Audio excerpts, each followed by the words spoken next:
Hello and welcome to From the Shed End with myself, T.Dot. As always, thank you very much for joining me. Now, if you're new to the channel, you're new to this channel, you're only here because you support Chelsea, then great, you're in the right place. Make sure you subscribe to the channel. That's what I'm trying to say. Make sure you subscribe to the channel. Make sure you give it a thumbs up and a like.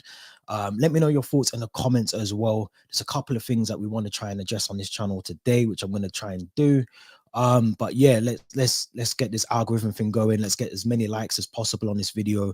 All of that stuff that I'm trying to get involved with all the rest of the YouTube world, man. I'm trying to get in with everyone else who's got thousands of followers. So we're trying to do the same on this platform as well. So make sure you subscribe, give it a thumbs up, all of that stuff. But we're going to be talking Chelsea straight away. Obviously, that's what we're here to do. Um, I want to address something first, though, because I've been talking a lot since maybe the Liverpool game, maybe before the Liverpool game, about one particular player, which has kind of spilled into the social media world, which has kind of been something that's been spoken about pretty much all day yesterday in my WhatsApps and everywhere else. And obviously, I'm talking about Mason Mount. There's only one place I can start with on this stream. It is Mason Mount. Um, what can I say? Let me start by saying that Mason Mount. I'm going to caveat everything I'm going to say with all of this stuff. These are the points that I'm going to say first of all. Mason Mount is not the only player currently in the Chelsea squad that is playing poor. I understand that 100%. You could name Kai Havertz, you could put Jorginho in there, you could put Kepa in there, you could put Mendy in there, you could put many other players that have got the Chelsea badge on their chest and they're not playing for the badge. But I think with Mason Mount, it's slightly different because we're allowed to criticize Jorginho. We're allowed to criticize Christensen. We're allowed to criticize anyone in the squad. Aspilicueta, Mendy, Kepa, Havertz. Werner got criticized to the point where he didn't want to play for the club. Sal Niguez was criticized as well. Morata, I think, didn't want to walk down the streets of London because he was criticized that much by the fan base, even though he scored goals. Let's not forget that. Morata was scared to walk down the streets of West London and get a coffee because he was scared. Now, we've criticized players when it's duly needed and when it's rightfully justified. We've done that. We do that. Now, Mason Mount cannot be exempt from any sort of criticism. No one hates Mason Mount. No one wants him out the club. No one wants him to have any mental health breakdown. No one wants any of that. But when a player is playing bad, regardless of who they are, now I'm seeing comparisons to Phil Foden. I'm seeing comparisons to. In fact, let me get one of these tweets up that I tweeted about earlier, just so that it kind of puts into context what I'm trying to say. Now, the comparison here is Mason Mount and Saka. Now, Mason Mount is a player that plays, you can say, further up the field than Saka, plays in a completely different position to Saka, plays more central. Saka's played the left back role. He's played on the wing. He plays a totally different position to Mason Mount. So I think already the comparison is wrong because you're comparing two different players. And what I'm trying to say in my tweet here, which still I'm really puzzled, and I don't think anyone has even answered the question to me yet. And I'm hoping someone can answer the question to me.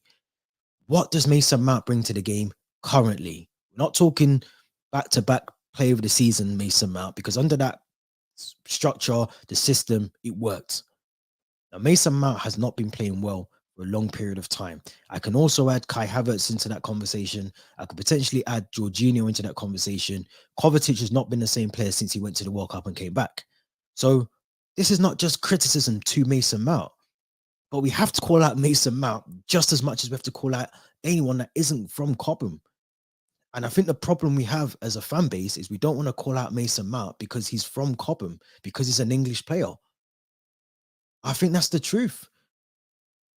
We don't want to call him out because he's an English player. Now, Saka's been playing brilliantly for Arsenal. He played brilliantly when he was at left back for Arsenal. So we can't compare him. Some will say that Mason Mount has got 9 goals and assists for Chelsea this season. That's brilliant. That's brilliant. But if you look at his stats before that, they were much better. If you look at his stats for 2020, 2021, 21, 22, they were much better than what he's got now. Foden, someone compared Foden to Mason Mount to me yesterday. He doesn't play the same role. Now, people will say that Foden plays, more left side of the attacking midfielders as a winger. He plays more so there, which is correct. But at the same time as well, if you notice about Pep, and he's always done this, Pep always rotates his squad. He always does it. Pep doesn't have a set 11. There's not a set 11. You could not name a Pep Guardiola squad, because that front three, especially without Haaland, we're talking about last season, that front three was always rotated. It's one of the reasons why Sterling wanted out, because he found himself, when Grealish came into the team, he was rotated less into the squad. He was more on the bench. It's one of the reasons why he wanted out the club, and why Pep was willing to let him go, because Pep didn't see Sterling as a threat going to Chelsea. So comparing Mason Mount to Saka to Foden is uncomparable. You can't compare the two. I think we have to be honest and say that Mason Mount has not been playing well. He hasn't played good football. I still, as my tweet says here, I still don't know what attributes, just three attributes. I want three attributes. And I don't mean he runs with the ball. He's got vision. We've all got vision, or the majority of people have got vision, and the majority of people can dribble the ball. What does he actually bring to the game? That's all I want from someone. So the tweet underneath there says that, we should be backing him because he's a homegrown talent. That isn't a reason to back someone. I'm sorry. If they're playing poor, they're playing poor. Because he's homegrown doesn't mean that he's allowed to get away with playing poor for the club. It doesn't mean he can go and speak to another club and try and use another club as a reason to get a contract that he wants. That's not a reason. So for me personally, when I look at Mason Mount, I want him to bring something to the table, to the team. And if he can't do that, then of course he has to be benched. I don't understand why, Koulibaly can be benched for bad form. Graham Potter's done that. Back-to-back games. Cucurella only came back into the team against Liverpool. He missed Crystal Palace and Fulham. Bad form. He put Lewis Hall at left back. Mason Mount is under the same criticism. Now, some will say, who do you play there? Can you play someone else there? Can Conor Gallagher play in that role? He can't. But Carney Chukwuemeka can. And I think if we're bringing in these players, we're bringing in these youngsters. If someone can tell me that Carney Chukwuemeka will not do just as good, if not better job than Mason Mount currently based on form, then we've got a problem, because I think a lot of Chelsea fans will back Mason Mount because he's English. They won't back Jorginho like that. Mason Mount and Jorginho are probably just in the same vein of form together, but we'll slate Jorginho in the press. We'll slate him on Twitter. We'll slate him on YouTube. But Mason Mount isn't allowed that. I don't get it. So when I come on here and I talk about Mason Mount, I'm not doing it because I don't like the player. I don't like him as a person. I don't know him as a person. I'm saying it because I want my team to do well. And if there's someone who's not playing for the badge and not doing well, then they have to be benched. You look at Spurs, they're playing Son, who hasn't done anything this season. They're still playing him. They've got Richarlison, who some will say isn't as good as Son, but is he a worst case scenario? Probably yes, but put him in a team, he might do something. He had a really good World Cup. So I don't understand it. I don't get it. I don't get how the whole narrative around Mason Mount is he's the best we've got at the club. He's the best. He's the best at the club. I don't get it. So I want to address that. I don't think when I come on here that I'm talking about Mason Mount because I'm a Mason Mount hater. No, I'm a Chelsea fan. I support the club. I want the club to do well. And if you're not playing well for the club, you're going to get spoken about on the channel. It's as simple as that. We need to stop all this sort of shielding him, protecting him because he's, as it says there, a homegrown talent. And we can't throw him under the bus. We're not throwing anyone under the bus. So I think we just need to separate those kind of things, in my opinion. I think we need to be more aware of the fact of when you're talking about stats and you're bringing up stats, you need to watch the game. Because stats is one thing, but when you can say he's got 9 goals and assists, but if you watch the game and watch his movement, watch his passing, watch his vision, watch his positional awareness, it's zero. Confidence is on the floor. So stats is one thing. watching the game, and some of these people who are talking about Mason are going to the game. They're there every weekend, home and away. So I needed to bring that up because I think, I see a lot of people tweeting and stuff, and people getting on to me about Mason Mount and what I say about him. And I'm saying it because I want the best for the club. Players come and go. Whether he's cost us £0 and he's Cobham and all of that stuff, that's brilliant. But if you're not playing good for the team, you have to be benched. And if you want out of the club, which we're going to get onto now, then who are we to hold him back? Maybe a move away from Chelsea is the right thing for Mason Mount. Maybe that's what he needs. Maybe he needs to be out of the club. Maybe he needs a new start. There's rumors that he's really unhappy with not just the fans, but the owners, the way that they've come in and they brought, João Felix in, and they brought Mudryk in, and Madueke's coming now as well. All these players that are coming in, apparently he's unhappy with that being played out of position, rightfully so. I mean, we know that he's not good on the wing. We know that he's not a winger, so he shouldn't be playing there. That's again something that you have to add in a bit of context when we talk about these things. He's not good on the wing. We know that his best position is down in the attacking role, the 10 role, the 8 role. He can do that, but he has to be criticised as well at the same time, because even when he plays in his natural position, he's still not one of the best players for Chelsea at the moment. Zachariah, I could say, has been in better form. Lewis Hall, the 2 games he played, he's in better form. Thiago Silva, better form. You can see Badia Shield, the games that he's played, better form. Mudryk came in and then João Felix and showed more commitment and more intent to get that ball forward than Hakim Ziyech, than Mason Mount. So the criticism is there because the criticism isn't telling any lies, in my opinion. But we're going to talk about Mason Mount. I want to talk about current issues with Mason Mount at the moment. Now, there is a lot of talk about Liverpool being heavily interested with Mason Mount, and the fact that Mason Mount is currently considering a move away from Chelsea. He's currently thinking at the moment about a move to Liverpool, which is very, very likely, in my opinion. I think at the moment, Mason Mount, as I said, isn't happy at the club. There's been a lot of discussions at the moment. There was contract talks on the table with Todd Bowley and Mason Mount, which is one of the key things that I think Todd Bowley wanted to resolve when he first came into the club. Was he wanted to resolve Mason Mount's contract. He wanted to resolve Reece James's contract, and one out of the two's been done.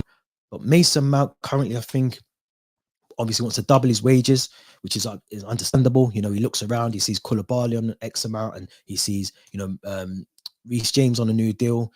He sees all these players coming in, they're on decent wages as well. Raheem Sterling, another one. So I think in terms of Mason Mount, I don't think he's wrong to demand what he wants.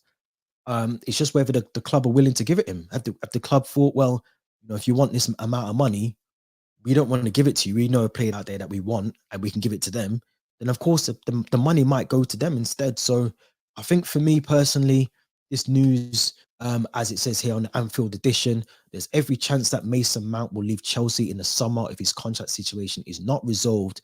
And considering the interest they've shown in England international, Liverpool could be most likely destination. Now that has come from Bobby Vincent's as part of Liverpool Echo, the Anfield edition, a tweet in that currently.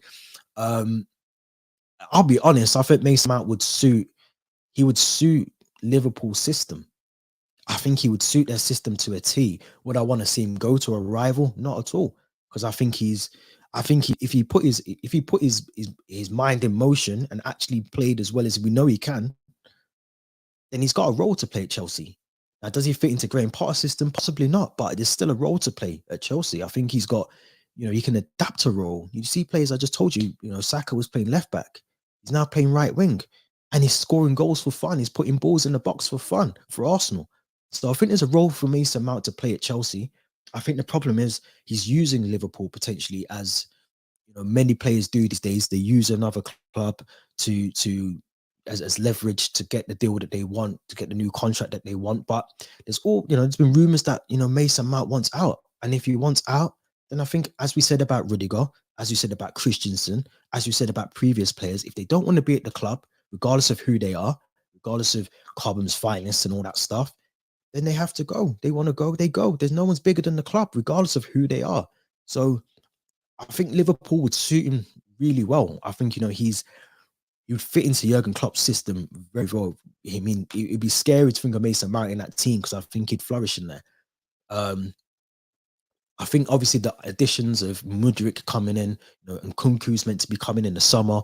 João Felix potentially will be staying beyond the 6 months as well. There's more to come, I think, from Todd Bowley in the summer. I really do. So I think Mason Mount has potentially looked at this deal and thought, well, Liverpool are offering me something. They need midfielders, let's be honest as well. And I do think, potentially they will try every attempt to lure him away. We haven't got a bad reputation, as we said on the podcast a few days ago. We haven't got a bad reputation, a bad relationship with Liverpool.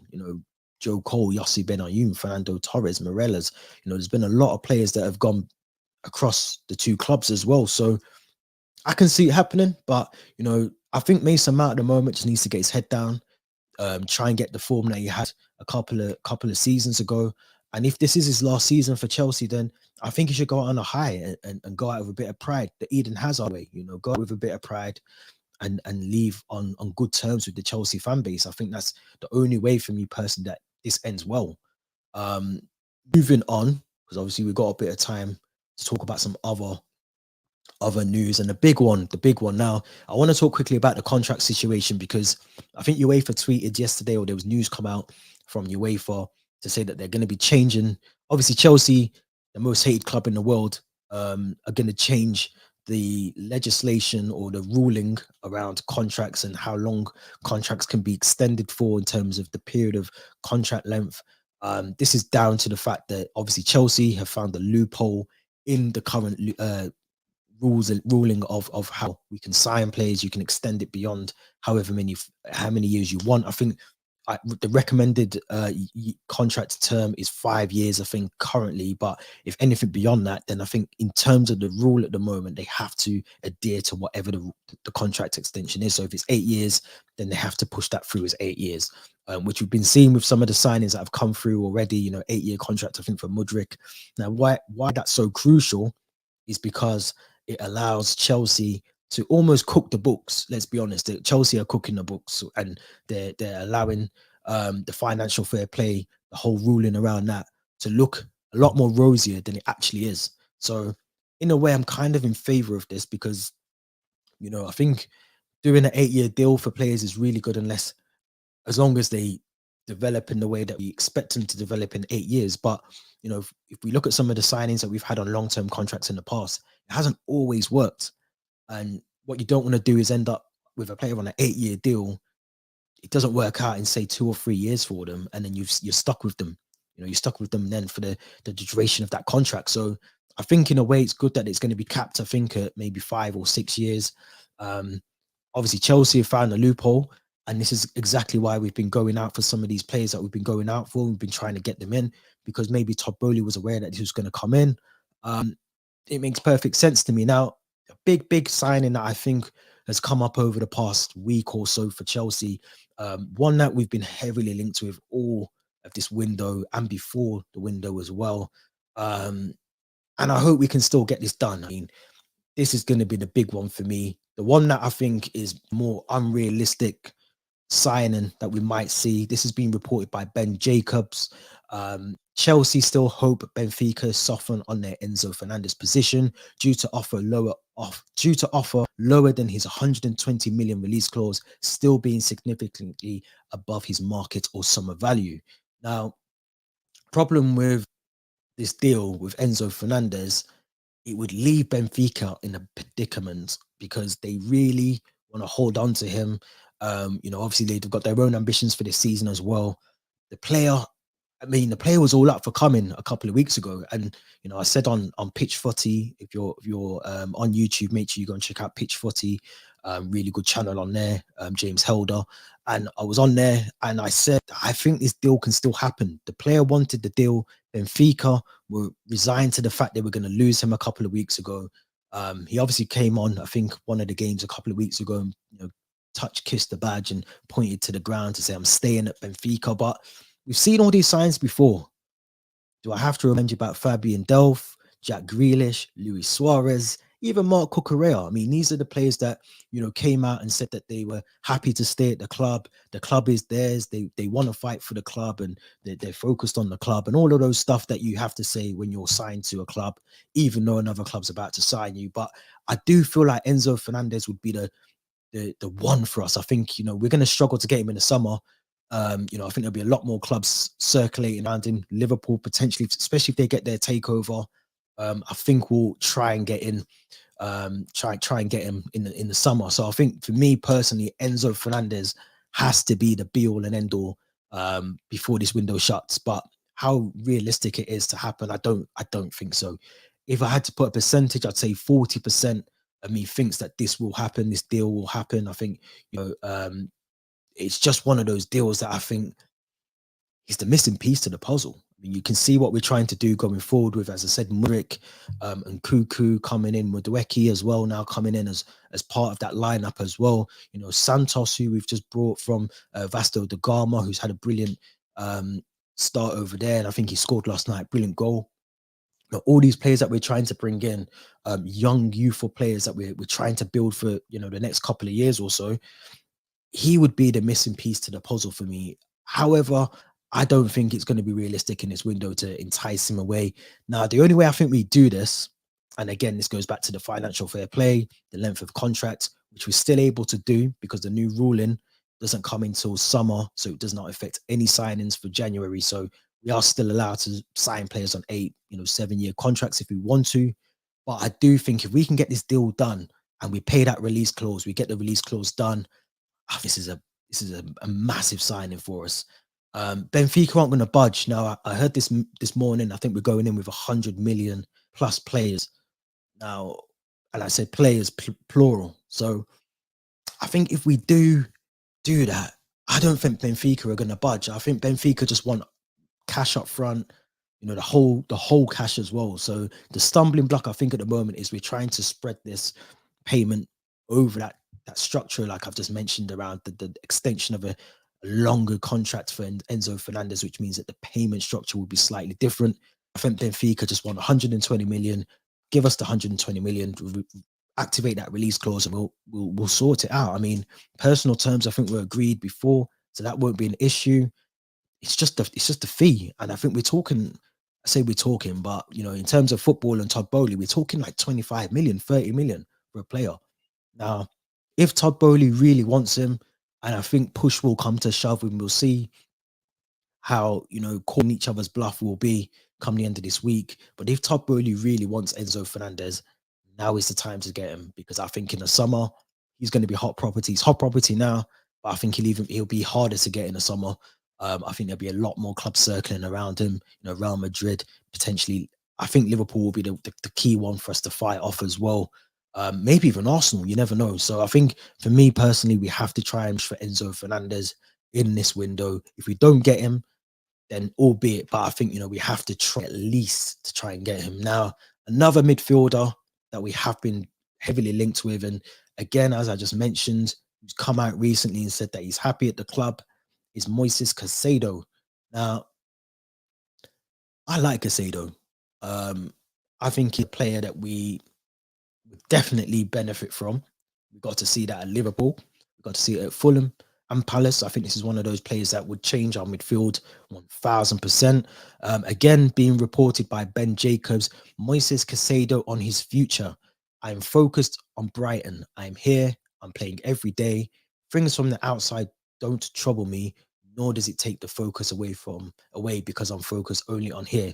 I handle speculation. I handle the speculation well. You hear rumors here and there, but I only try to be focused on the club where I am now, the club which opened the doors for me to be playing every week. Now, that's officially from Brighton and Hove Albion's official Twitter account and their website. I'm going to be honest. I've heard this story before. I've heard it from, as I said, Luis Suarez, who signed a deal and left straight away to go to Barcelona. Jack Grealish, who came out and said that he's his boyhood club. He loves Aston Villa. I don't ever want to leave this club, and signed for Man City. Marc Cucurella, if you remember, Brian had to come out with the statement to say that he wasn't signing for the club. There's been no fee agreed. Even though we knew a fee was agreed, they still wouldn't come out and say that one was agreed. Um, it happens at clubs. I think, they have to save a bit of face. I think Brighton are trying to bring in a midfielder, if I remember correctly, as well. They're trying to bring in, by the looks of it, the replacement for CAICEDO as he does leave. They want to get themselves covered. But, De Zerbi as well in Brighton, they're doing really well. They're doing well in the league. So, they don't want to lose someone like him, but they are willing to listen and entertain, negotiations and offers. We've seen it with Cucurella. We've just seen it with Trossard, who, wanted at the club as well. So they are willing to sell players. I think the issue is they want to make sure the valuation, the fee is the right fee for the player.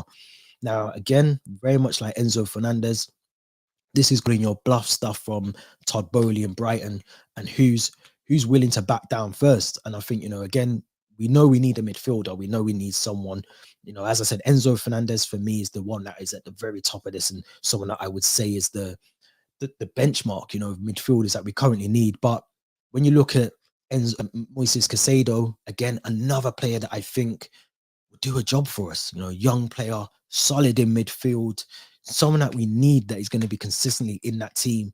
As you can see, as I said, breaking down, midfielders and getting that ball, linking up the play. It's Moises Caicedo for me personally, or Lavia. I mean, Lavia is another option at Southampton, but I think where they are, bottom of the league, fighting for points, I think they're going to try and keep hold of Lavia. But Moises Caicedo, I think, would be open for a move to Chelsea. Obviously, he's played under Graham Potter before as well, which is another massive factor in the whole negotiations. Someone that could easily, make the phone call if there was a chance to, agree personal terms and just make that final persuasion for Caicedo to join us. I think it's Graham Potter. He's got that pull with his being previous manager to him, but I think, we need to bring in a midfielder. I think this window, whether that's Fernandez or Caicedo, or do we just bite the bullet and try and go for either or in the summer? It's going to be interesting, I think. But for me, I think Caicedo has to be a massive, thought now. He has to be in the thought process of Todd Bowley, in my opinion. But let me know what you think in the chat. Let me know what you think. Make sure you smash the like button as well. And as I said at the start of this, make sure you subscribe as well. We need to get the algorithm going. You need to share this video as much as you can, to make sure that people see what we're talking about on this channel, make it worth our while. Couple more, or at least one more that I want to try and squeeze in. Now, this one sounds like it's going to happen. And this is a Fabrizio Romano tweet at the moment around Malo Gusto. Chelsea are in direct contact with Lyon. They understand personal terms are already agreed on long-term deal. Player open to the move. Now, Lyon have turned down Chelsea's opening verbal bid. They want Malo Gusto to stay until at least June. Now, I think I did hear last night that I think they said that they want to do a deal, but Lyon want him back until the end of the season. Now, I think that is probably not a bad deal. It's probably not a bad deal, and I'll tell you why in a second. I just want to come to this comment here from Cruz Banter. Do you think it would be better to go for Kessie instead of Caicedo? I don't know. I think the reason I say no, and I'd like to hear what you think, but the reason I say no is because I think Caicedo he would fit our team better. He's Premier League proven as well. And I think that's a massive selling factor for me. The fact that he's played in the Premier League, and he's played with Graham Potter. I think that's another key thing. We're forgetting that he's played with Graham Potter. He's got the sell from Potter. I think he understands how Potter wants to work as well. I think again with Cucurella, another player that he's worked with, I think he just fits what we need to do. I think Kess is a really good player, but I think Caicedo for me personally, would fit the system that Graham Potter's trying to install in these players and going forward. So I think the fact that we know Brighton are a club that are willing to listen to offers for their players if it's the right fee, it's the easier option, I think, in my opinion, at the moment, with the way that the window's about to shut soon as well, to get that deal done a lot quicker. But let me know what you think, whether Kessie or Caicedo is the one that you would go for, a Cruz Banter. But as I said about Gusto, now I'll be honest, I don't know much about the player. I'm only listening to certain credible Chelsea fans when I go on Twitter and they give me the breakdown of what he is and what we can expect from this player. But the news that I'm hearing about Gusto is Reece James could be in trouble. And by that, I don't mean he's going to be replaced by Gusto. I just mean that he's now got competition very similar to when we had Ben Chilwell and Marcus Alonso on the left side. It'll be very, very similar on the right side now in terms of Gusto, if he does come in, and James as well. I mean, I've said it on the podcast, I've said it on videos that I've done on here. I don't think um Reece James can stay fully fit for a season. I really don't. I don't think we're going to see Reece James maybe for the next season at least, to the full potential that we know he can hit. I just don't think he's. I think the two injuries that he's had now, back-to-back seasons, they're massive injuries and have kept him out for, let's say, 40% of the season, if not more. And I think he does need some like gusto to come in and just change the game. I think he comes in and changes that game for us. And if what I'm hearing about him, if he can come in and do that and can do a job and he fits into how Graham Potter wants us to play, then I'm all for bringing in this player. I think we needed cover anyway. You look at Aspilicueta on his way out. We're playing Trevor Chalobah right back at the moment. We're playing Hakim Ziyech as a right wing back against Liverpool. It tells us that we need to address this issue urgently. So, is against loaning him back to Lyon till June, but at the same time as well, I think we've got to write this season off, and we need to sign a player. Maybe persist with Chalobah as a right back, and maybe even Aspilicueta at times. Obviously, Reece James will come back this season at some point, but to what capacity and how long will he stay fit, we don't know. And obviously, we've got Hakim Ziyech that's currently playing at right wing back anyway as well. So, in my opinion, if we sign a player, we're thinking about long term, and I think my mindset is long term now. And I think if Gusto, like I said, from what I'm hearing about him, he's the player that we need to be bringing in, then so be it. And if it's competition for Reece James, then that's only a good thing. That would just increase Reece James to the next level that we know. He's a world-class right back for me. And I think if we get him consistently playing next season or the season after, having the two as an option is can only be a good thing as a Chelsea fan. Like I said, we had ENZO at one point, we had Chilwell at one point as well. And it was the start of the season before, it was last season before Chilwell got that injury. Um, they were both they were both on top of their game because they wanted to start the games. And I think that's sometimes what you need. You need healthy competition in all areas of the pitch. So I think for me personally, if it's deal that can get done before the window shuts, we've got to go for that one myself. Onoma, Dixon, CAICEDO is the real deal. I agree with you. I think if he if we can get that deal done, even if it's in as an inexpensive Enzo Fernandez, if we get that deal done, I think personally we've got ourselves a good player on our hands. And like I said before, you look at the players that we've brought in already, he almost fits into that already. You can see where he's going to fit in. And as I said, before we started signing all these players, I couldn't see a vision. I couldn't see what we were trying to do in terms of the project and that long-term vision. And I'm slowly starting to see it now. Look how Coke are getting some of these deals done. And this, for me, if we can get CAICEDO done in the next, couple of days or so, and I think we're going to have to. I think if we're going to do it, I think the window shuts in the next 7 days anyway. If we get this deal done, it will show some real intent for next season, in my opinion, because CAICEDO is Premier League proven. He played really well in Brighton. And I know that's not a benchmark to go by because look at Cucurella and how his forms dipped in and out. But I think if we get CAICEDO, I think he's a brilliant player. I think he's someone that we can definitely nurture into that Chelsea squad. And then we have to look at the backs and maybe a goalkeeper. If we bring this right back in, we get a striker in the summer, because let's be honest, we're not going to get a striker in January, and maybe a goalkeeper, because that's another area which I'm heavily hesitant to go into next season with just Kepa, Mendy, Slanina, who's unproven in the Premier League. I don't think we've even seen him kick a ball or being between the sticks for Chelsea in a competitive game. I think he made his debut last week for the development squad, but we haven't seen him in a senior competitive game, so we can't really talk about Slanina. So I think we need to look at goalkeeper, striker. Those are the two key areas I think we need to be looking at in the next couple of 2 windows at least. This window, summer window, next winter window. We've got to address all those issues for me personally. But I think as it goes without saying, I mean, I don't know what you guys think that are tuned in I mean, I think we've had a relatively good transfer window so far.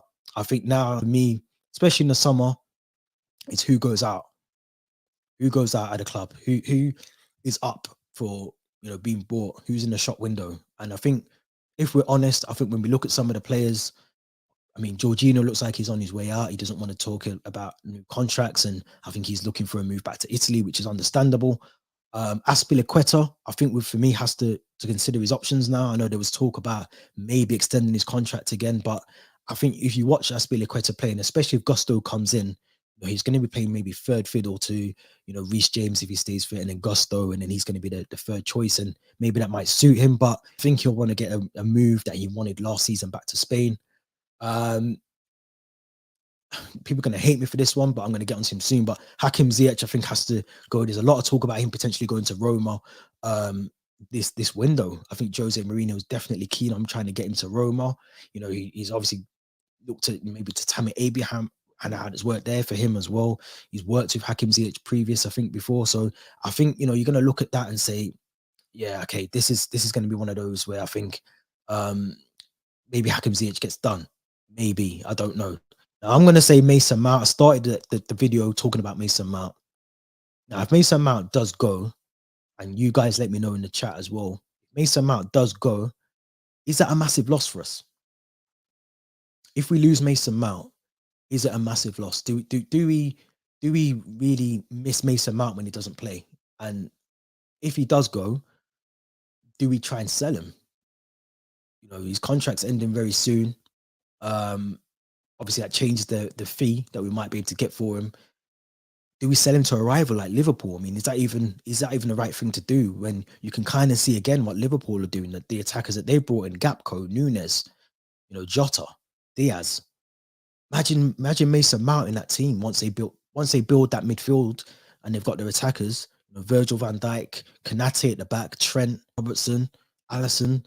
I mean, Mason Mount in that team would be actually dangerous. So I don't want to see Mason Mount go. If he doesn't want to be, then of course he has to be on that list of players that need to be out as well. There's a lot of talk about Kai Havertz. Bayern Munich have inquired about Kai Havertz as well. Another player that I just think, it's harsh on him. Very much like Mason Mount, we criticize him as well, Kai Havertz, but he's playing out of position as well, just like Mason Mount. He's playing out of position. He's not a natural number 9, which is why I said we need to address the striker issues as well. But Kai Havertz is one of those players that needs 10 chances to score a goal. And as a number 9, you don't need 10 chances. You just need 1 or 2. And you should be taking them as well, at least hitting the target. So I think for Kai Havertz, I think, for me personally, I think he has to be on that list as well. But you look at some of the players that we've already brought in over this window already. And if you had to assess this window, you could easily say a 7 out of 10 already. It's been a 7 out of 10. And we haven't even talked about, we haven't even offloaded any players. I look at some of the players that we brought in, the youngsters.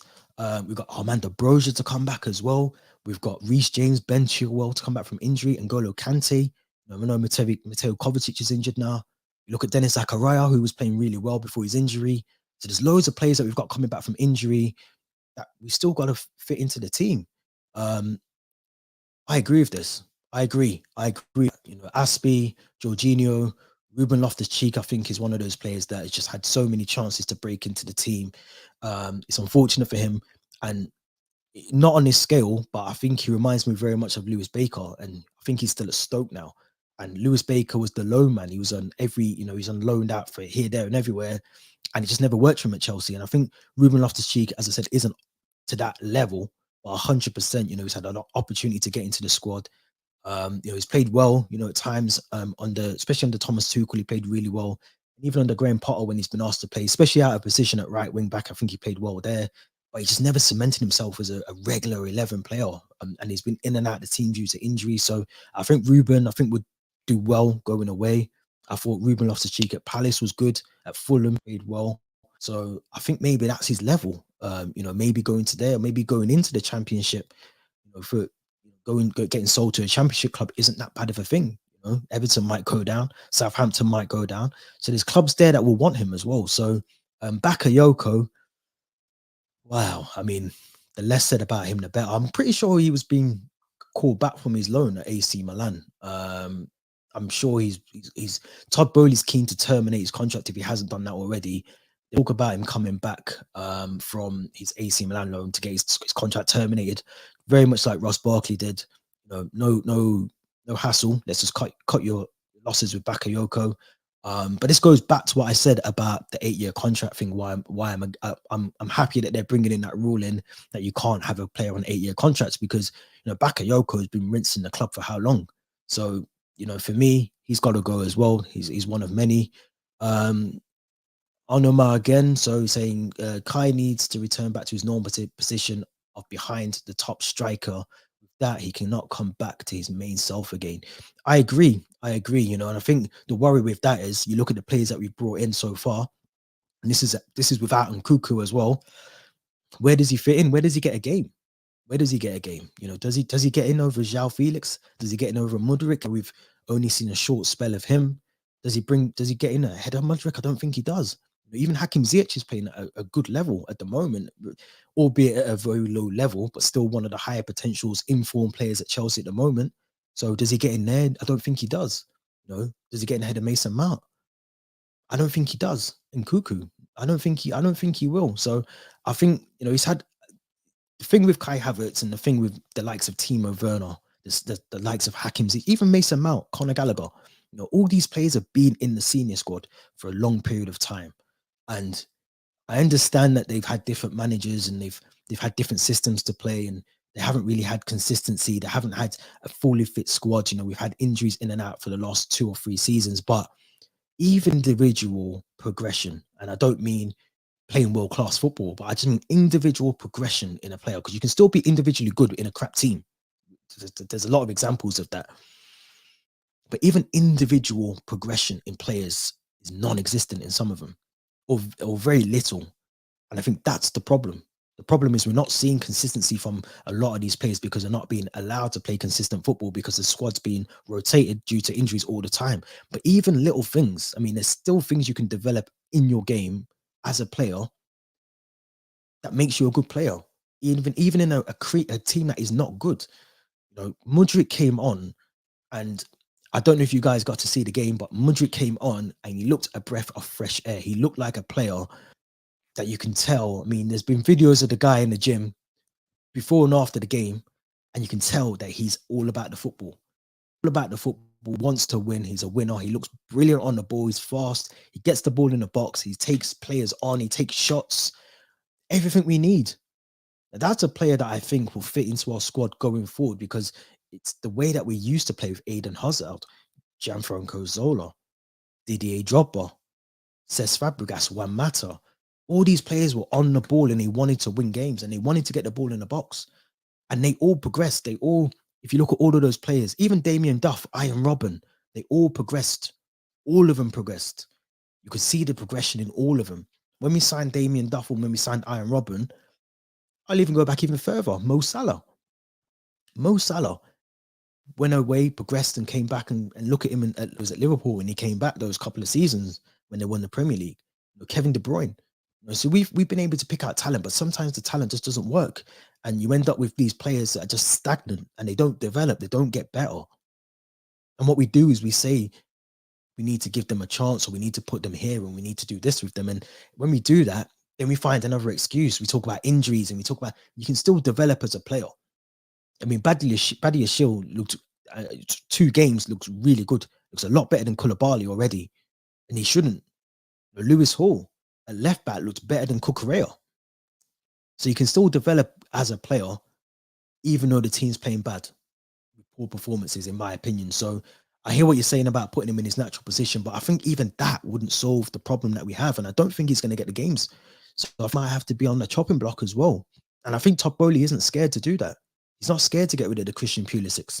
He's really not. So I think personally at the moment, I think for me, and I've said this on, again, other podcasts, for me at the moment, this is an opportunity for us to get rid of some of these players that we just know aren't good enough. They're just not good enough. We can talk about injuries, but even when the injuries come back, the injured players come back, they still won't be good enough. It's not the fact that the injuries are there. It's just that they're not good enough. So in my opinion, we have to get rid of them. And we have to make sure that we embed these new players in correctly as well. Give them the time. which I think we will. We have to, and we have to go again next season. In my opinion, that's what we have to do. But let me know your thoughts in the comments. Let me know what you think afterwards as well in the chat, and also let me know what you think about Graham Potter going forward. Do we sign Enzo Fernandez? Do we sign Moises Caicedo? What about Gusto that's coming in as well? What about Mason Mount going to Liverpool? Let me know what you think as well in the comments about all of that stuff. Don't forget to smash that subscribe button, please, for me before you leave this video as well. Episode 77, I think, is out now from the Shed Den. So hit that link in the description. You can hear from myself and the other Theo who joins me on the podcast and on the video channel as well. Yeah, make sure you give this video a thumbs up. There's only 2 people. There's 8 people currently in here at the moment. There's only 2 people that have given it a thumbs up. So please do me a favor and give it a thumbs up. And yeah, we're going to be back with more videos. I got another for you tomorrow as well. So make sure you tune in for that one. But thank you very much for everyone who engaged and got involved in the chat. I'll be back tomorrow with From the Shed. Thank you very much.